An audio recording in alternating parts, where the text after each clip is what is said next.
seminar room and those joining us online. We have for the first time members of the Durham SOC at University College Cork. So welcome to you guys as well. This is the third talk in the 6th series of the Charles seminars. The seminars continue to be supported by Relife, which is part of the Menarini pharma company. And David has agreed that today's seminar can be recorded. Our typical audience is yourselves and dermatologists and other clinicians, including some of our GP students here in Ireland. So I'm delighted to welcome today David Brayden, full professor of advanced drug delivery at UCD School of Veterinary Medicine and also senior fellow at the UCD Economy Institute. David was one of the first researchers I met when I joined UCD about 6 years ago because we shared a common interest in interfaces between our inner cells and the noxious external environment. For me, it's the skin. And for David, he does a lot of work on the skin on the inside, which he calls the gut. And today, somewhere in between, you'll see the interface of the buccal cavity. A little bit about David first, though. He got his BSc in pharmacology from here in UCD before going to the University of Cambridge in England for a Ph.D. in pharmacology. And from there to the US, where he did his postdoctoral training at Stanford University. That might have been enough university exposure and contact because after that, he went to join a pharmaceutical company called Elan Pharmaceuticals in 1991, staying there for 10 years. Colin Wiles, in this case UCD, brought him back to academia in 2001, and he's been here ever since. Although based at UCD's vet field, David has a strong interest in medical devices and has been co-lead principal investigator of the SFI Centre for Research in Medical Devices called Current, and more recently has taken on the role of coordinator in the EU Horizon consortium BUCCAL-PEP, about which we will hear more today.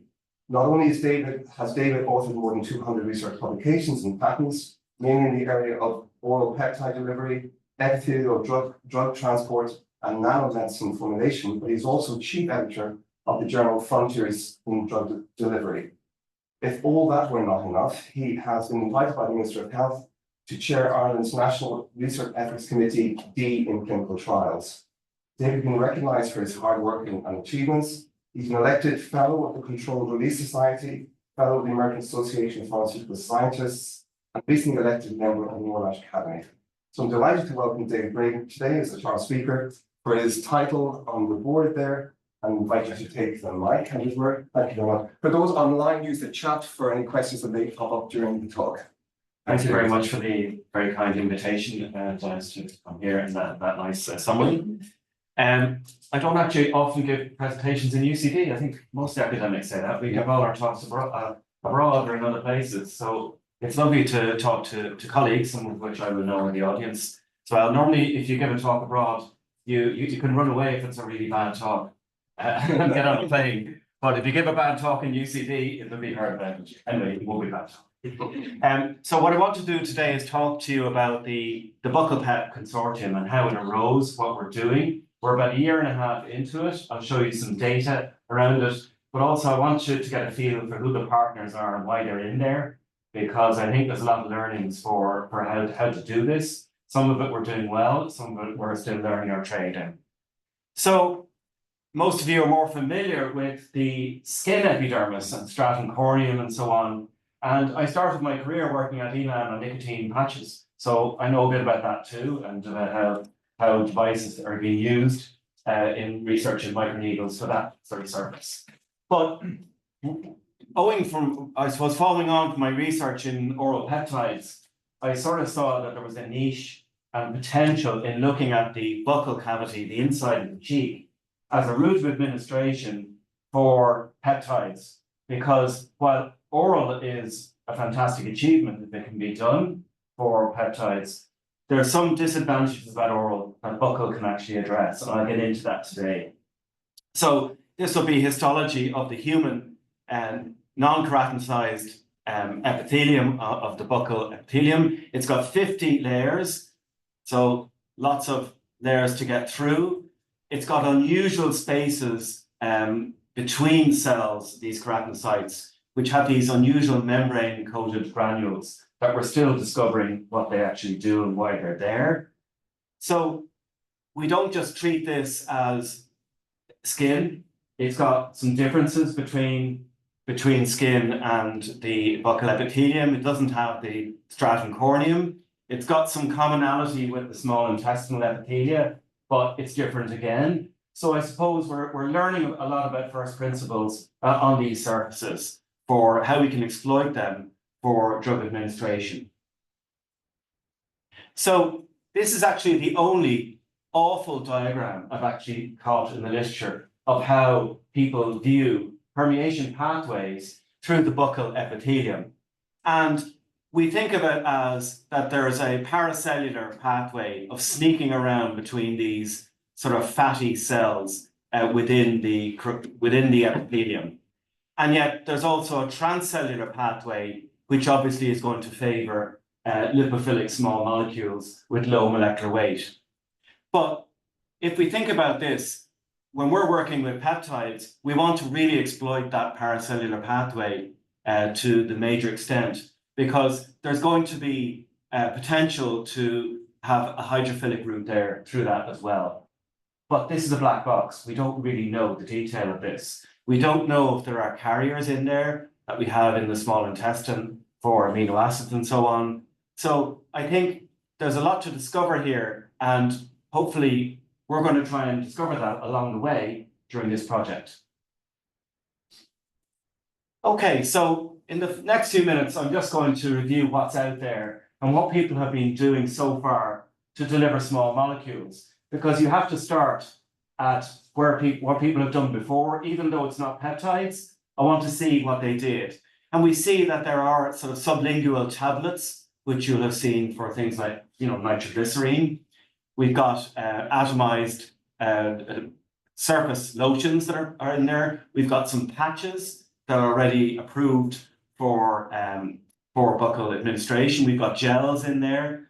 A lot of these are for topical administration, but some, as we'll see, are for systemic administration to try and get through into the blood supply. And here's a very detailed table of what's out there in terms of approvals for buccal administration. I don't want you to go through any of the detail here, just to show you, here's patches, tablets, buccal sprays, tablets, and these are the kind of molecules that have been approved. And if you look at that list, it's drugs like buprenorphine, partial agonist, opiate, testosterone, fentanyl, triptans, zolpidem, naloxone. So they are typical 300 Dalton molecules. They're pretty lipophilic, so they don't have a great barrier. It's really, once you get them to get to the surface of the epithelium, they're going to go across if you can provide a driving force and a concentration gradient. So this is completely different than the challenges we're going to pose in our consortium. But on the other hand, it's good to see that some people have got approvals, even with small molecules. So if we zone in on what we're thinking about in terms of what would be applicable if we went to peptides, we see that there are some oral thin films out there for the same group of drugs that I just showed you. And we see there's a bunch of companies, sort of small companies in there, biotechs, that are starting to deliver or have delivered small molecules, such as I just showed, and now they are thinking about peptides and proteins as well. And they've realized that what they did before won't work for what we're trying to do. All right, so let's go back to why we're doing this. So if this was an oral peptide talk, we would be saying we are giving oral peptides because we're trying to overcome the non-adherence to injections. We're trying to build convenience for patients. We're trying to build once-a-day oral formulations. There's only one or two on the market. Rybelsus, the GLP-1 would be one. But we also see that some of the same advantages for oral also apply to this route of administration, in that we have seen from the small molecule story, there's good compliance, or as we're supposed to say now, adherence. Compliance is the doctor talking down to the patient. Adherence is more of patients telling us what they want. Ease of accessibility to that site. Also, we can localize our formulation directly, no dilution. If we get through, we're not going to the liver where things will be clobbered, metabolized. So that's an advantage. It's not like the hepatic portal vein from oral. We are aiming for a rapid onset. If we're using peptides, there aren't a lot of proteolytic enzymes in there. There are some, but it's nothing like in the small intestine. And we've got a pH that's pretty physiological, even though it's not pH 7.4. It's better than a gastric pH at 2. So there's an advantage. And we also know from recovery studies that we know your gums and cheeks recover pretty quickly within a few hours of an insult. So again, that's an advantage when we're trying to put formulations onto this. The big one in terms of differentiating buccal from oral is the food and drink question. So there are 2 oral formulations on the market at the moment for peptides. One is for octreotide, and the other is for the oral GLP-1 semaglutide. And the downside of those is you have to wait a half an hour after taking the tablet before you can eat and drink, and you have to fast and not drink overnight. And you have to do this every day for the rest of your life. So it's not a given that that would be preferred over a once-a-week injection of the same drug, which is Ozempic. Actually, let's do a poll. Who would prefer a once-a-day oral tablet with those provisos versus a once-a-week subcutaneous injection you administer yourself at home? So who's for oral? I didn't mean to convince you that much. I hope we're an even split. Okay, subcutaneous injection that you do yourselves. Wow, because that's not what Novo Nordisk say to you. They're saying to the public. They're saying 70 to 80% of people prefer the oral tablet. So I'm just saying it's not a given that the preferences are out there in when we talk to patients and patient groups.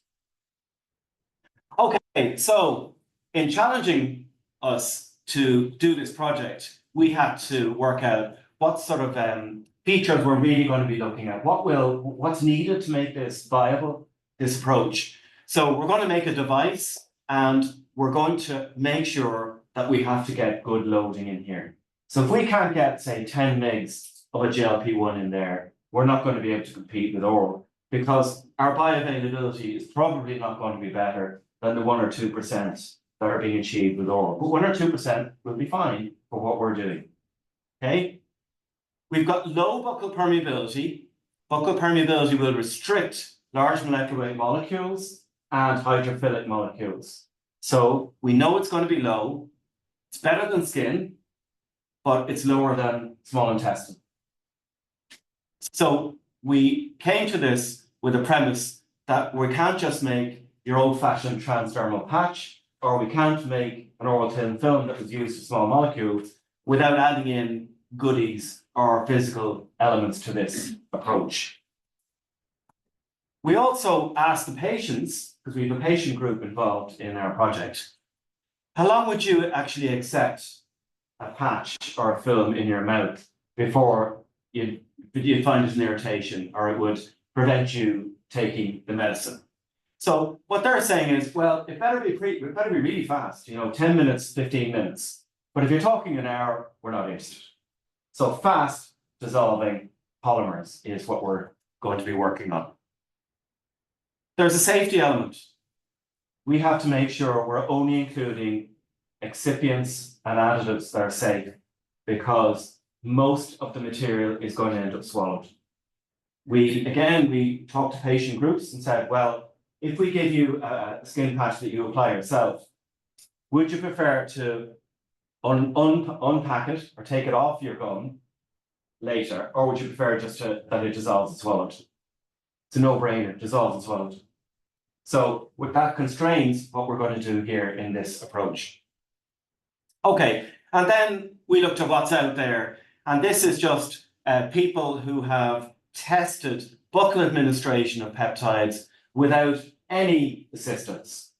And you can look across the range of peptides here, going from TRH through to octreotide, and more recently vasopressin and semaglutide, going across species, going from rat to humans to dogs. And we see really about the best you can do is, sometimes 3%, sometimes 0.1%. But by and large, it's nearly all less than 1%. So if you do nothing and just try and make a regular type of system, you're not going to succeed in this space. Here's the competition. So we have to show who's out there. In fact, a lot of this competition has been emerging during the project, which is very frightening. So there's old literature and commercial data showing that there's a buccal spray for insulin, and this contains permeation enhancers. It's called rapid mist, and they were actually firing insulin into basically the back of the throat. And it's a device that actually produces insulin in the blood. So it works. Big problem, you have to give 12 puffs every time to get a reaction. So patients don't like it, it's not going to get reimbursed. And even though it was approved in Ecuador and Lebanon, those kind of countries, it was only FDA approved for emergency use and then fell out of favor. Biolingus are a Swiss competitor. That's a small startup company, and they are looking at tablets underneath the tongue, as it says in the title, and they are putting permeation enhancers into that system, and the rest of it isn't in the public domain. US biotech, Aquestive, they have a big history in this field with small molecules, and they also absorbed a joint venture which tried to get human insulin into gold nanoparticles embedded in film and actually got to phase 2 before being abandoned. This new company, again, Swiss-based, they are using a device that has an enhancer in it with a synthetic octopus sucker. So they're trying to deform the membrane and then put enhancers in there as well. So I'd say a bit more about that. So they're a startup. And then there are academic groups, mainly based at MIT or in Harvard, where they are looking at microneedle type systems so far they are using stainless steel microneedles. This is an area that Owen Carroll is working in over in bioengineering, using dissolvable ones for transdermal, but laterally with us in this space. And then there are other groups working on unique permeation enhancers called ionic liquids, putting them into an old-fashioned patch and trying to get data that way. That would be Metrogottri's group at Harvard. But overall, the success here is pretty low. And there's been a couple of phase 2 trials, but basically everyone's back to the drawing board and they're trying different approaches. So we came up with the proposal to try and build a team together that would have all of the pieces in play to do large animal studies in this project. So the whole premise is to try and make prototypes of films or patches with different kinds of designs, do a lot of 3D printing, do a lot of solvent casting, hook in a big pharma to give us our product. So Novo are in there. So we're going to be working on GLP-1s. So we are. And we've got a filmmaker. So this is Adex Pharma in France, who are used to making oral thin films for small molecules. And they want to learn about how to do peptides. But these guys know how to scale up and manufacture, and they're doing roll-to-roll films. So we've got a pathway there. And then we hooked in a company in Cambridge called CITC, and these guys are fantastic at regulatory, and they're brilliant at doing modeling on economic returns and also whether the health system would bear what we're going to make in terms of efficacy and potency versus competing products. So these guys are fantastic. They're the only ones that actually get their deliverable reports in on time. So that's another reason to hire them. And then recently, the EU has a system called Hop On, and they allow countries that are regarded as not being as rich as Western European countries, so Cyprus, Greece, Portugal, they are allowed bid to join onto an existing consortium. And we had the good fortune to hook to University of Aveiro in Portugal, and we got an advanced ERC, Germano, to join our project. And these guys are biomaterials experts. They've made their own pullulan and sugar-based polymers, and they are now involved heavily into our first work package. Okay, so we're trying to develop a multifunctional biomaterial patch as a device. We're looking at peptide analogues, and the idea is if we succeed, we'll have a roadmap for platforms to do other peptides and proteins and maybe vaccines across multiple disease indications. And in our grant proposal, this is the way we were thinking at the time. A year and a half in, we think this is actually a bit backward now.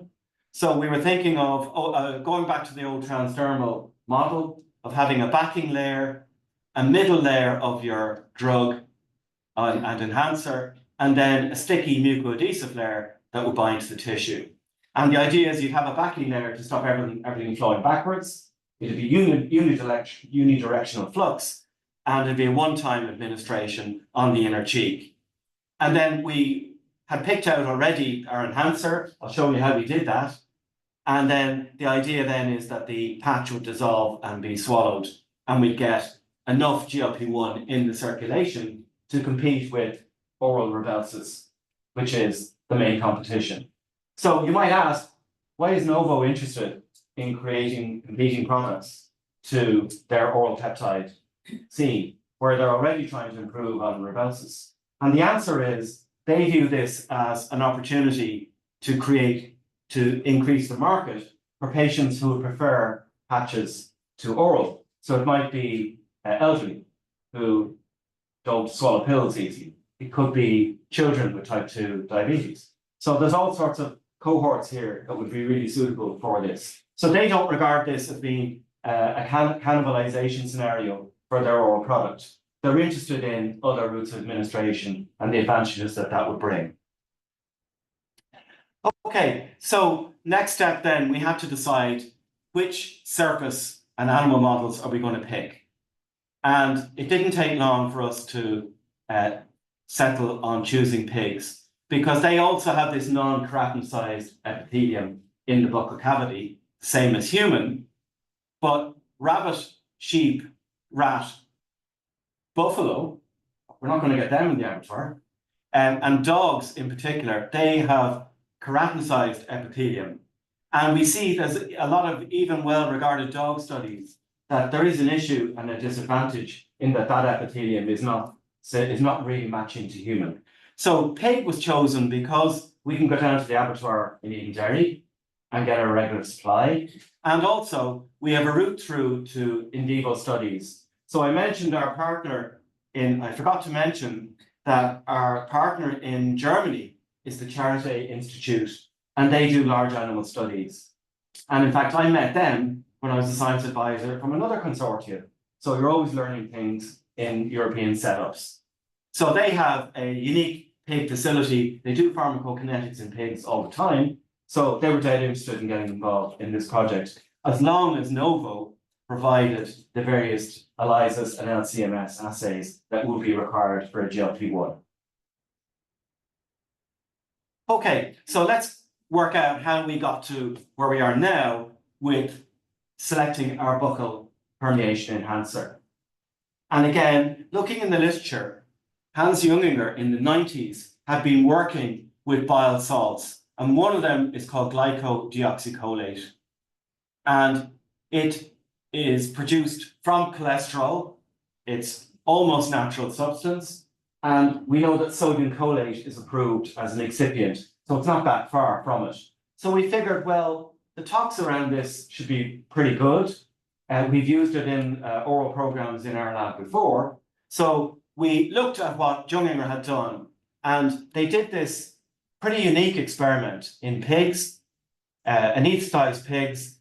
They applied a solution of glycodeoxycholate at a concentration of 10 millimole, and they put in the fluorescent marker phytidextran 4000, which is a large molecular weight sugar that shouldn't cross, basically, and it barely does.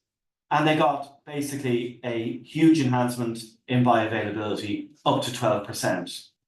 So we were sort of scratching our heads and thinking, well, how did they do this experiment? Because they didn't use patch. They never developed a patch at Leiden. But what they did was they found this sort of ready-made chamber, which is called a hilltop chamber. which has a bit of cotton in it. And basically, they just tape it over the epithelium. And we started working with those as well.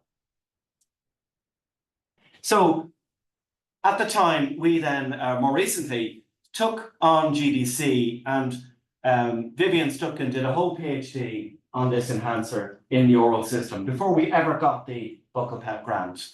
So we worked on CACA2 monolayers. These are human intestinal monolayers well known for permeation studies, for passive absorption of compounds. We're pretty good at electrophysiology in our group, so we're able to measure trans-epithelial electrical resistance, and we were able to show that that drops with increasing concentrations of GDC. If the resistance drops, that's a reflection of the tight junctions opening, and there are tight junctions in CACA2 monolayers. And we followed that up with staining to show that zonnular occludens while staining was changed and so on. So you have to go on and show then that it's quite a proof of paracellular transport. So we measured the apparent permeability coefficient of FD4, and we found statistical increases with 10 millimole. And then we looked at a peptide. This is a tripeptide, FITC labeled LKP, and we were able to boost flux across that. So promising. We then went on to rat intestinal mucosae mounted in Ussing chambers. Again, this is something that we do every day in our group. We used, in this instance, we're looking at octreotide radiolabeled, and we showed that GDC again drops the resistances in these tissues, both for GDC itself and a related bile salt called sodium deoxycholate. It's just a minor switch in it. And then we found that at 5 and 10 millimole of both agents, that GDC actually, that both agents worked, but in fact the GDC was less damaging to the tissue in terms of histology. So that's why we got interested in it. We did a lot of NTS and neutral red studies, this time in TR146 human keratinocyte monolayers. So now we're into cells that are related to the tissue that we're working with. And we show that we do get tox over 2 millimole in these tissues by NTS or neutral red assays. But we know there's a factor involvement when we go to real tissue that we've worked out a factor of 10 or 15 in terms of going up to tissue and in vivo in terms of toxicity. So this is quite consistent with what we've seen with permeation enhancers that are in advanced human trials for oral peptides like C10 or SNAC. We then looked at pig tissue, isolated pig tissue mounted in Ussing chambers, and we showed that there was a size dependence in the presence of GDC. And we've got these FT4, 10, 20, and 40. So they're getting bigger, these macromolecules. And as they get bigger with GDC, the flux increase starts to wane away. So that shows us we're not just whacking the membrane and allowing everything through. And at the same time, then we showed that this peptide, LKP, and also octreotide itself, we could boost that flux with GDC across porcine buccal mucosa mounted in tissue within 2 hours of slaughter. And we show that histology-wise, it looks very well after 2 hours exposure in these chambers. So that's how we arrived with GDC in BUCCAL-PEP. Now, last year, the ETH in Zurich, John Christophe Leroux's group, they started working on these octopus suckers. So they are synthetic versions. They're made out of polyurethane, in fact, in their version. And they apply these suckers and throw in a bile salt permeation enhancer. Their one was sodium taurocholate. Okay? And they found in dogs that they got comparable plasma levels with this device called SCOD, with the enhancer for semaglutide in plasma, using similar doses. So really cool results. And they show a time course here showing that their result takes about really 2 to 3 hours to peak. Big weakness in the study, none of the materials are biocompatible or biodegradable.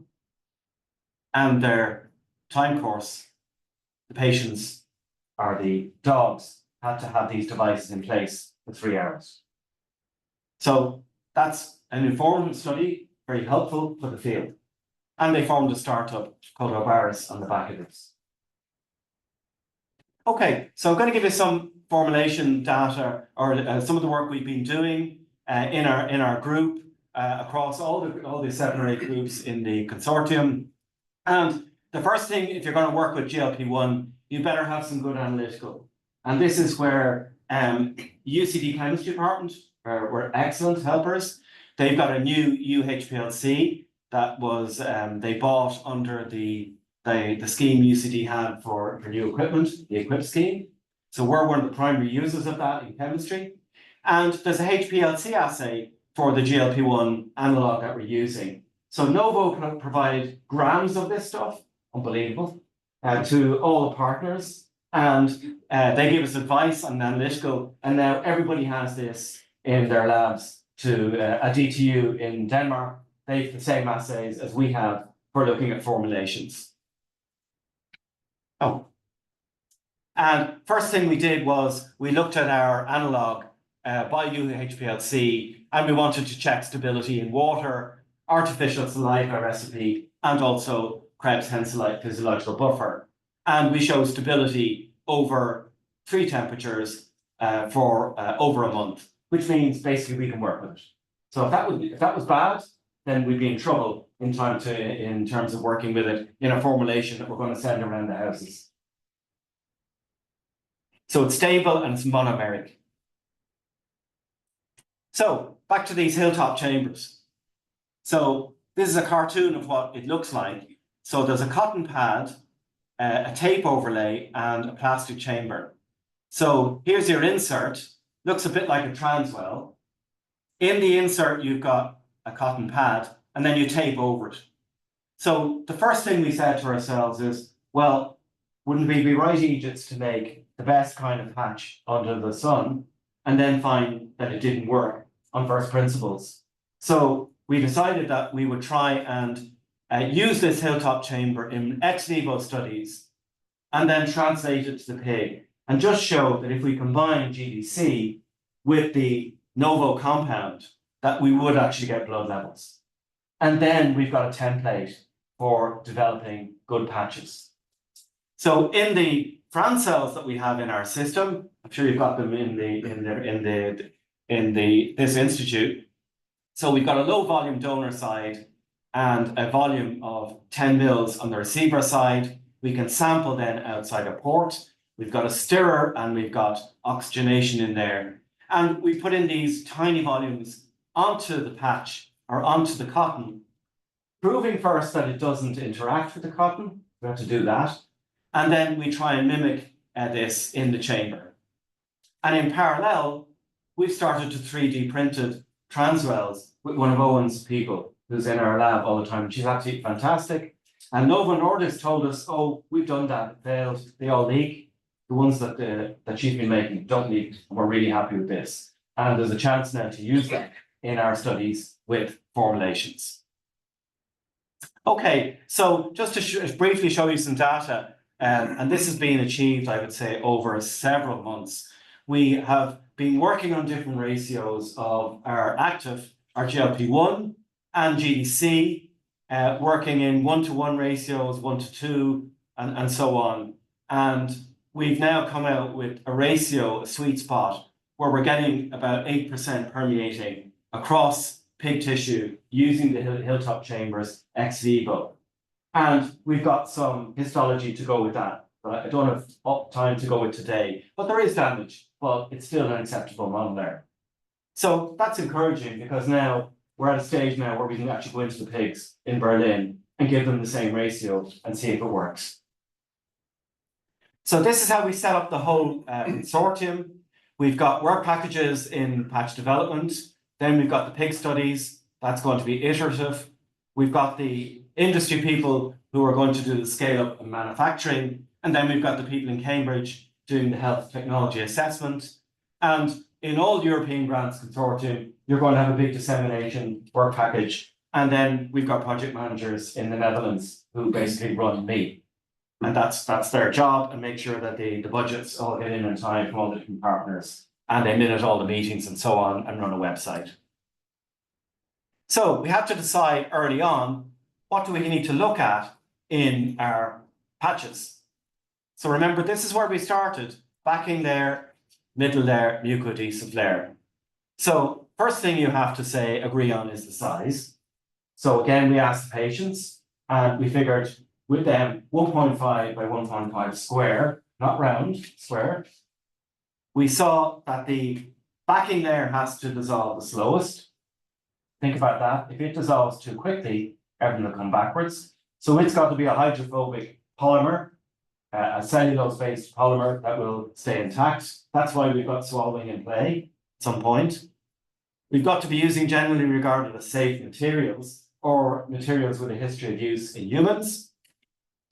We set up that our peptide will need to release in about 15 to 20 minutes. Bit of mission drift here. We're now looking at 30 minutes for disintegration. We're trying to roll that back, make it as fast as possible. It's reasonable. And we're very aware of this foreign body toleration maximum that we're going to have to deal with. We also are dealing now with the technical aspects. So we have to work out the mechanical properties of our patches. So the engineers are really good at this, working out things like what's the resistance, what does it take to break our patch, working out endurances, Young's modulus, and so on, rheology. So UCD is actually quite good at this. Mucoadhesive properties, we've got some old-fashioned assays where we're detaching from various substrates. We're trying to improve on those kind of techniques. This will allow us then to rank order different patches.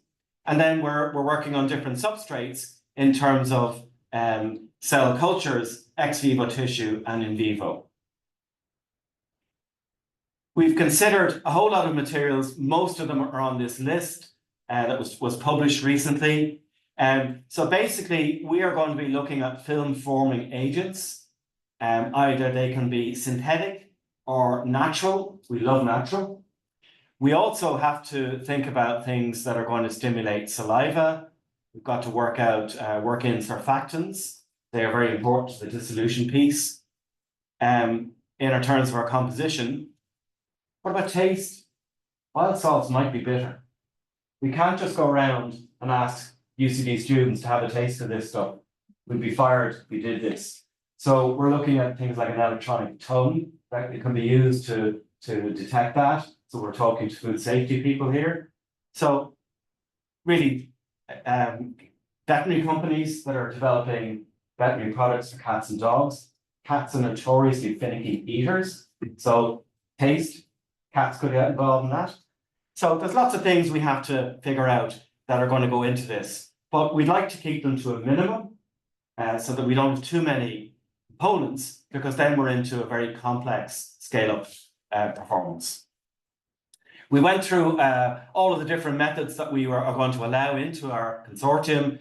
We're doing a lot of solvent casting because it's gentle. We can use roll-to-roll systems.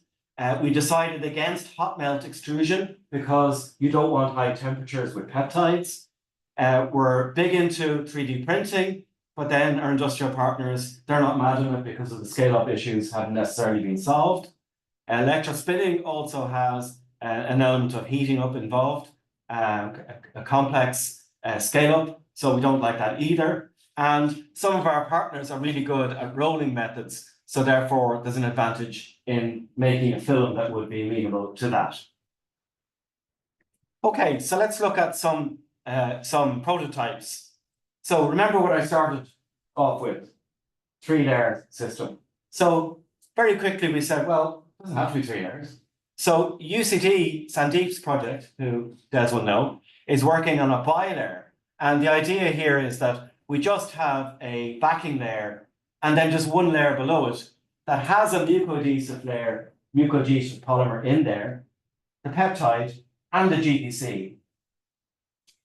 And we bought in an instrument from China for 2,000 euros. We can produce it here. We can produce it at scale. Anyone think of what the problem what problems we're going to encounter with this. With a two-layer system.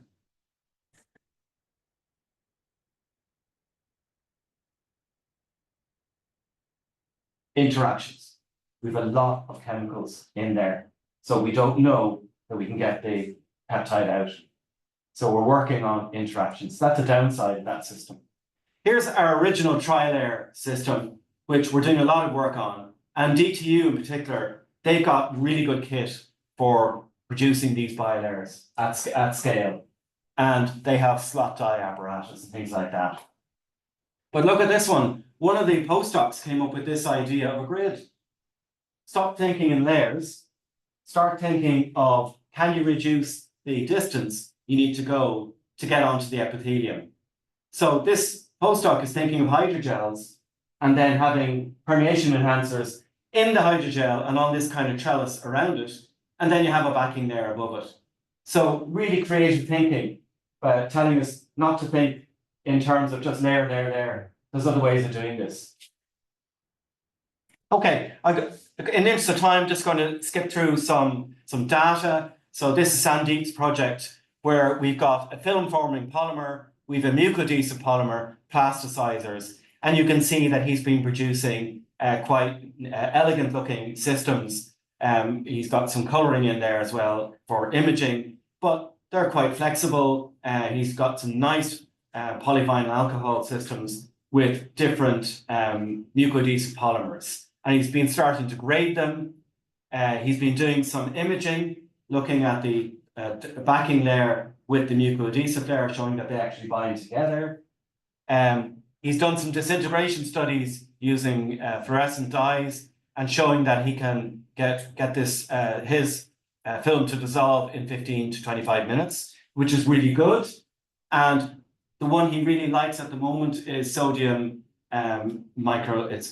cellulose, methyl cellulose polymer is the one he's picked up so far. He's been doing some release in France cells of the GLP-1RA using membranes and artificial saliva and getting release of half his material in 60 minutes. So not good enough. So he needs to work harder to get more of the material out quicker. And he can do that by using different polymers. He's doing mucoadhesive studies using texture analyzers. I think that's being done in Owen's lab.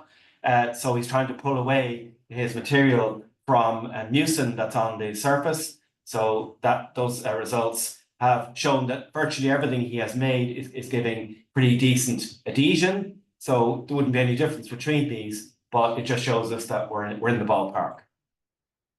And this is the one we're working on as a prototype, polyvinyl alcohol and the methyl cellulose, carboxymethyl cellulose. So the tri-layer one at DCU, so they have this really cool piece of kit. So it's called a slot die coater. And the idea is that it drips your formulation onto a moving substrate. And it's done at a particular rate where the material goes in. And you get the same width or of film every time you do it. Whereas if you're doing this manually, you make a right mess of it to try and get this to be really consistent. So that piece of kit it's worth about 30 or 40,000 that they have in terms of doing this. And they've been producing all sorts of patches with really narrow, thin films with a tri-layer. And this is the kind of imaging they're getting now with a backing layer, the active layer, and the mucoadhesive layer. And they are putting in hydroxypropyl, cellulose, glycerol, and so on in the backing layer. And in the active layer, they've got very interesting polymers that they have worked on. So there's a reason why they're there. And then in the mucoadhesive layer, they have CMC, and they've got our GDC and also the Novo compound. So they've been doing release studies, and they find in their setup, in their release studies, the enhancer much of it is released ahead of the drug. So we're trying to get that to come together in designing this, because ideally we know from our oral studies that you should try and release both agents in high concentration at the same time so that you can build a gradient. Okay, and they've been doing mechanical strength studies. They're able to get some data on breakage in their patch, and they've got some I need to move. They've got breakage profiles, and they're able to rank order their patches. So they've got a 3-layer patch. They've got a hydrophilic, hydrophobic backing, and they're optimizing the thickness of these layers. And they've been doing OCT imaging, that's optical computer tomography, of their tri-layer images. So here's your active layer, adhesive layer, and media, and the scan direction is in that direction. So we're actually now starting to send over Sandy's patches to them to get some imaging on that basis. So OCT, really good technique. Then the grid, so we've the backing layer, we've got a mucoadhesive layer with GDC, and we've got a hydrogel, which is 3D printed. And the postdoc has been printing these in DTU, and you can see all sorts of shapes and designs that can come out of this. So this will be what we started with, our tri-layer structure, but now we're thinking of, we're drilling compartments into this that would contain our mucoadhesive agent. And we're switching around what goes where into these types of patches. So this is the kind of kit they're using at DTU for bioprinting. So she's got videos of this, how they can produce these within minutes. Spectacular. And they've got some unique parameters on this. They're showing different depths, different grids, different shapes. And they've got a whole lot of variables that they're doing with experimental design to try and pick out their grid improvement. So I don't have time to go through the detail of this, but as I'm running a bit behind, just to show you, we've got some formulations that are also built into this. So we've got some pharmaceutical work with hydrophobic ion pairs of GLP-1 with a fatty polymer called DODAB, and we're putting them into emulsion systems and then putting them into patches. And then our other system, I'm not going to show any of this data, we're also working on biolisomes. So these are basically liposomes that have got bile salts in there with PEG, phospholipids and peptides. We're getting a lot of data on those, showing that they can be incorporated into a film. So again, that's another project. And we're able to size them with using Malvern assessments, and also we've got some good imaging, which in fact we saw today. And then finally, we've got a dissolvable microlead project, which has been led by Owen. And the idea here is that we'd have a fast dissolving mucoadhesive layer with peptide molecules in there. We're piloting this with a treatide for the moment, but we'll change it into GLP-1 if this works. We've got permeation enhancers in there, and they're doing a lot of molding work over in Owen's lab. And they're producing some really nice arrays of peptides, or arrays of needles that they're testing on pig tissue. So that work is going pretty well. Okay, so the pig studies, there's the design, and that's the design we have for Charité when we get our patches. We've only got enough to do 32 pigs. Pigs cost a fortune to maintain them, so we have to be very careful what we do. This is ADEX's work, sorry. ADEX are really good. These are products they've already made with small molecules, mucofilms and so on. So they do know how to do this, and they've got scale up in manufacturing that are ready to go if we can get a process that works for our patch. Cambridge are working on identifying end users, value-based assessments and economic modelling.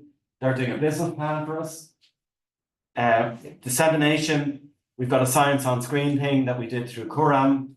So if you go to our website, we can, don't know whether that'll work with it.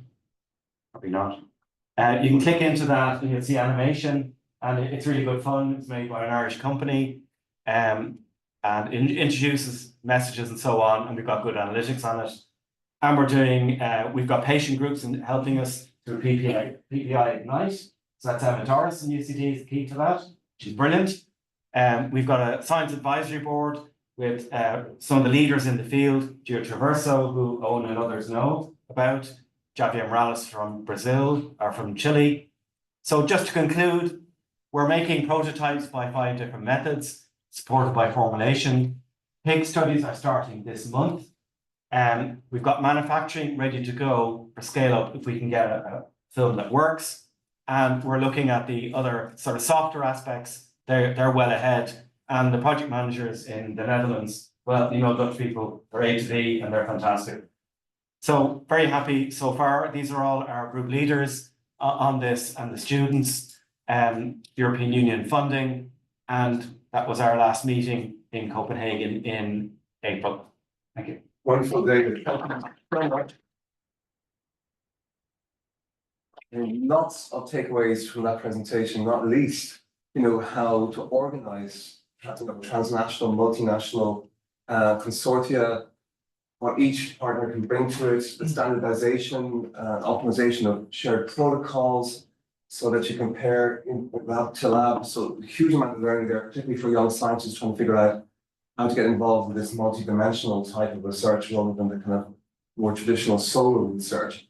Very interesting that you showed the 2021 picture of the paracel migration that was almost hand-drawn with a pencil, reflecting what is a dearth of understanding in the cell biology space of what is actually you know, helping to move things across epithelia outside of the gut. It's much better in the gut, you were saying, in terms of what people know. And then the shock, of course, you start this program, it was at 23 to 26, and then suddenly during after a year of starting, all these other startup companies pop up, showing their wares, and my goodness. So you have to do kind of double takes and repositions and trying to figure out whether you know, you can learn from what's happening already during this period. So it shows you both the kind of excitement and elements of intrepidation that goes when you start such a large undertaking with multiple participants. But there's a couple of things I just wanted to maybe start off in terms of asking you the questions that I had no idea that dogs, for example, have a keratinized buccal cavity in contrast to us, and the pig. And I wonder whether because dogs essentially sweat by having their mouth open and their tongue hanging out, and it's a very different kind of, you know, homeostatic environment that they will have, because we have a very different sweating mechanism, as you know, compared to many other mammals. But so it's kind of interesting in terms of where the pig sits in all of this. And that might give us insights in terms of how you would, in the vet space, how you would, you know, approach different strategies. That suction octopus thing that you described, is that because they do a partial, in the same way you try to reduce resistance between these intercellular junctions? Are you in a sense kind of mechanically trying to create Exactly space? what it is. Okay. So if you think about it, they're creating pressure. They call it infundibulum, the top part. Yeah. It goes like that. Yeah. And Sneaking stuff in then. but it doesn't work without the enhancers. Oh, okay. So that of course got us worried, thinking Yeah. maybe the enhancers won't do enough on their own. Yeah. So we're also thinking now about more mechanical aspects. Yes. And of course, you said they're all kind of plastic. You can use them, and it takes hours and hours to see the effect. But over to the room here, there's probably lots of interest because obviously from Western Wine School with hydrogels and polymers, you have an interest in this stuff. You may not have thought about the grid versus the layer scenario. Any questions from the room? Oh, yeah. I think we'll have lots of questions, but just on the octopus sucker, I don't think mechanically that's optimized. So you end up with so it was a really innovative piece of work, but they didn't really analyze the stresses within the material locally. And I think with that mechanism, you won't get what ideally you would want to do is strain that proportion of tissue. And I suspect if you did analysis on it, you would see stress or strain concentrations in localized regions of the tissue. So there's ways of, I think, going beyond They that. didn't do histology, I guess, during that. It's also functional, but they didn't mechanically analyze it to really optimize. I suppose they're looking for cues from nature. And they did the classic MIT thing where they rounded up 10 students. And they put empty suckers made of different materials on them. And the student said it was okay for 20 minutes. In their adults, So just classic bottlingers. But in dermatology, suction blister approaches have been used, you know, to see what's fluid you can get that's different from plasma, etc. This interstitial fluid. There was a question that Jane got that. So you're planning on reducing permeability with the epithelium. Do you know how long this permeability will last? Have you got any concerns about other material particles? Could you repeat that question? I just worry whether the online people may have either yourself, David, or She's asking me about whether we're worried about the permeability increase lasting too long and whether pathogens and other baddies will cross. Okay. So I suppose we have a lot of experience from our oral work in this field using C10 and SNAC as enhancers. And we know in the gut, it reseals within about 15 to 20 minutes, which it does after noxious food as well and gills. So that's, we're constantly damaging the epithelium inside. Now, we haven't actually done that experiment in buccal, but I'd expect it even quicker. So we know this from formulations that we applied to mount already. So I wouldn't be worried about bugs means going in because you're not creating huge holes or anything like that. These are temporary defects you create. is there anything though from the work that you've done that could suggest a better way to approach actual skin? You know, from the work you're doing, Charité, for example, has a very big skin dermatology institute as well. But given that obviously the superficial stratum corneum is probably the biggest difference, and probably not as many as 50 layers either that you have there. Is there anything that we could exploit or leverage back into a topical approach for skin? Yeah, I think for peptides and proteins in the skin, we do have some approved products that were temporary. Yeah. And that was kind of a ones with electricity electrophoresis be used for lidocaine, a small molecule. But also they've been using sound waves, they've been doing microneedles. Yeah. So, but the big difference is all of the approaches are mechanical. Yeah. Yeah. There's no way that permeation enhancers will do enough. So they tried oleic acid and all these other things, ozone, and they gave up on that basically. So I think it's going to be more of an approach that is based on mechanical. And of course, I mean, actually, Suman here with me in a previous life in Bradford, we come up with some peptides, tripeptides, tetrapeptides for sunless tanning that have now been licensed by a Swedish company. But we're just trying to keep things happening in this epidermis. You're trying to get stuff through the epidermis into some systemic benefits. So I guess the strategy for cosmetic skin people is really just to try and fiddle around the very superficial epidermis, but for the medical, metabolic or system-wide approach, you have to try and get some, like you said, some dose from the patch and perhaps from the swallowing, and that will. Well, hoping nothing will go. We don't expect anything to go through swallowing because it'll be all diluted. Okay. But I think there's opportunity there though for delivery into the epithelium in the mouth. Yeah. For mucositis. For maybe oral cancers. Okay. So I think there's opportunities there that could be offshoots from this kind of work. And again, the microbiome, just back from this meeting I was telling you about in Michigan, there's a kind of dentist there called Pramina Kumar, I don't know if you've heard of her, but she's very interested in the microbiome of the oral cavity.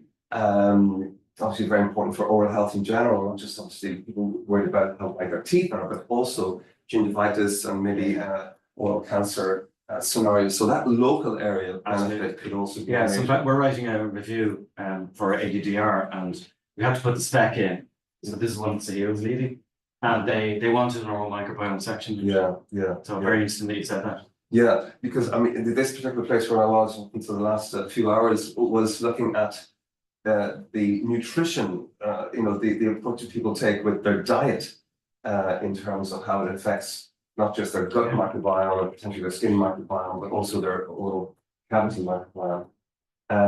Any other questions in the, yes, Ruth? Yeah. Thanks for a very interesting talk, David. Just coming back to the beginning where you talked about putting the consortium together, so there's a lot of partners there with a lot of diverse areas of expertise. I'm curious, did you kind of start with a wish list of people who could do this or that? Or was it primarily contacts and collaborations that already existed, or other factors in how it came together? Combination.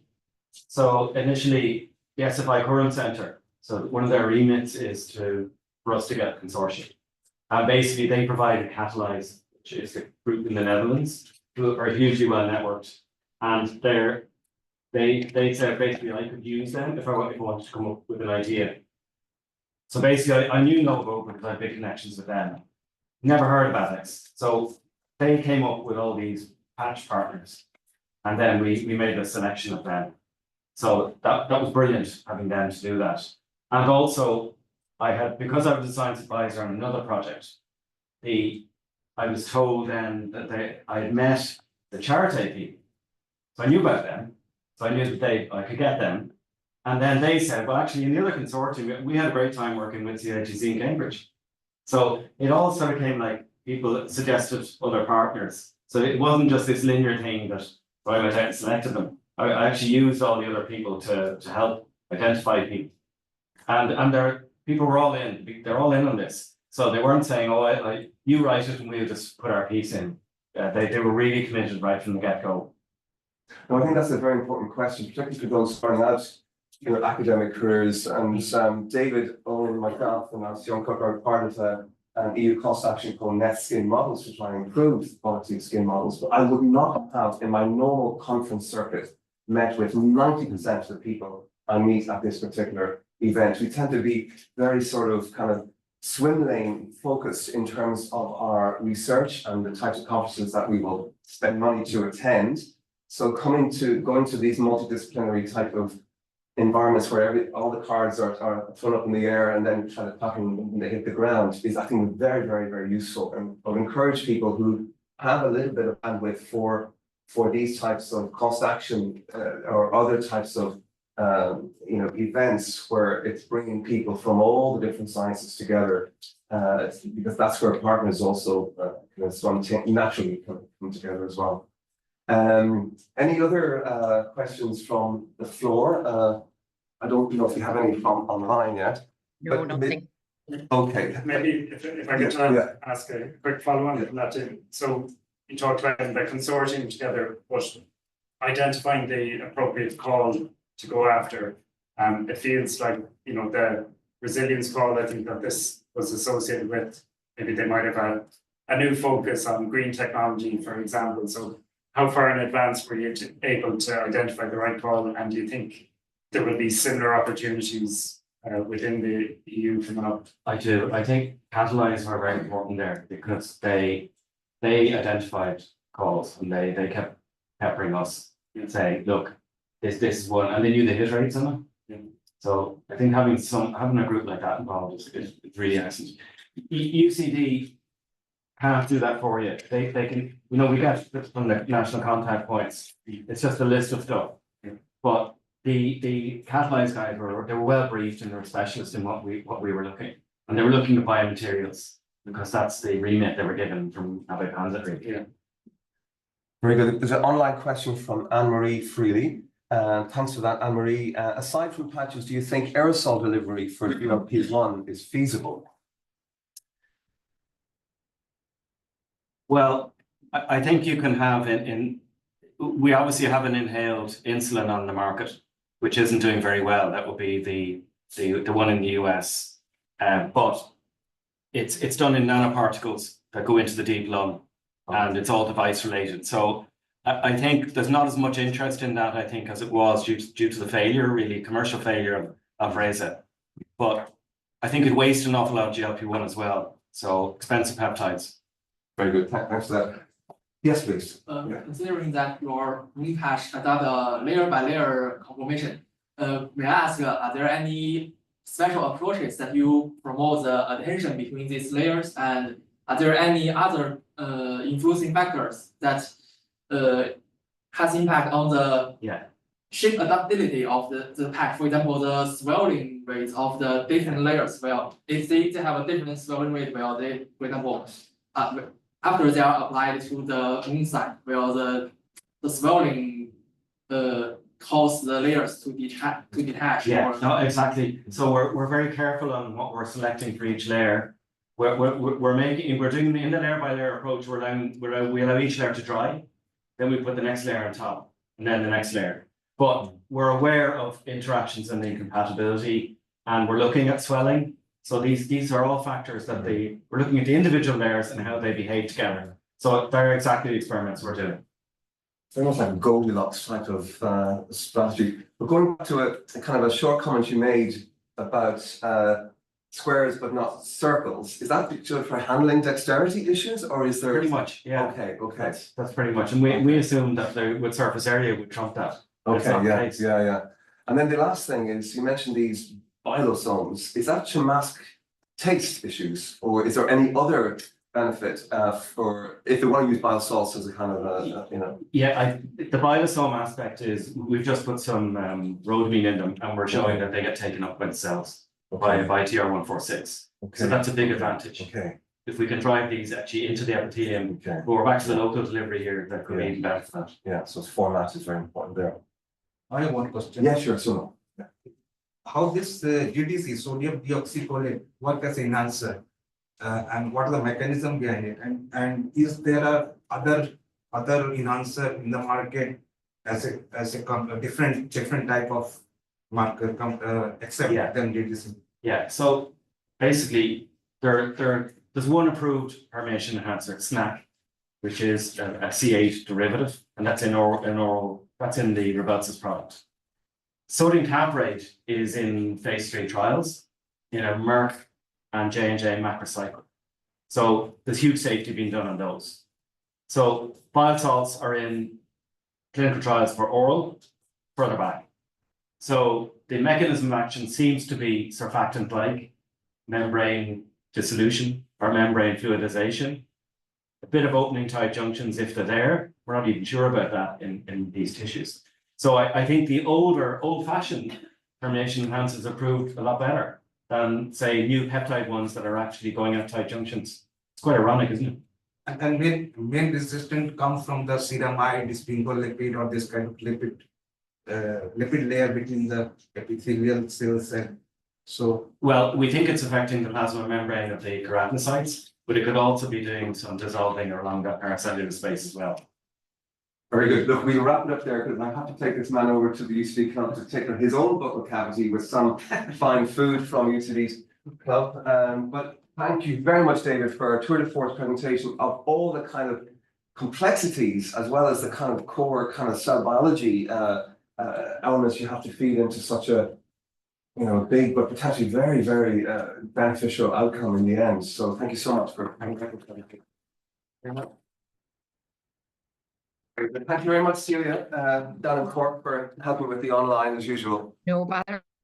Thank you. Oh, sorry, the next talk, just while I have you, the next talk, thank you very much, Rakesh, for reminding me, will be on Wednesday, November the 20th, when we'll have the very, when we will be able to welcome in person Professor Suresh Rattan, the renowned biogerontologist based at Aarhus University, Denmark. And Suresh was the founding editor-in-chief of the journal Biogerontology. So the next seminar will be all around aging and understanding aging and the total body system, but obviously with a nod to skin and deal with increasing age. So please try and make that as well.